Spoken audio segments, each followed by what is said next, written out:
Finally म्हाताऱ्या डॉक्टरने आपली गाडी चालू करून दिली होती ना, आता निघालो होतो आपण आपल्या आपल्या घरला. हेअरकटमुळे खराब झालेलं लुक खूप हिम्मत करून कॅमेरा समोर घेऊन आलो होतो. पण क्या करे, कोणतरी म्हटलंच आहे, सालटी गेली तरी चालल पण रुतबा कमी नाही झाला पाहिजे, म्हणूनच कॅमेरा समोर आलो भाई. मग काय पटक्यान दिवशी आंघोळ करून दिवसाला सुरुवात केली. तर काय इच्छा नसताना पण आपल्याला ऑफिसला निघायचं होतं. पटक्यान दिवशी माझा रेनकोट घालून घेतला.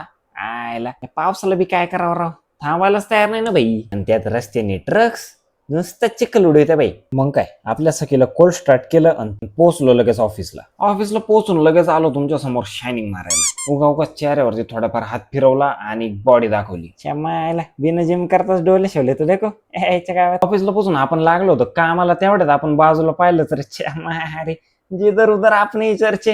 अब मैं इतना भी कुछ खास नाही यार. सगळं आवरून आपण घरी निघालोच होतो का तेवढ्यात प्रथमेश भाऊंचा फोन आला. त्यांची गाडी बंद पडली होती. मग काय चलो. गाडी बंद पडायचं रिझन होतं की गाडीचं इंजिन ऑइल संपलं होतं. याच्या गावात गाडीचं इंजिन लॉक होतं वाचलं भाई. मग काय गाडीच्या डॉक्टरने इंजिन ऑइल टाकलं आणि एका केक मध्ये गाडी सुरू झाली. याच्या गावात सगळं आला तरी पण आहे ना, म्हातारे डॉक्टरकडे जायचं, डॉक्टरकडे जायचं, आपल्यावर प्रयोग करतो.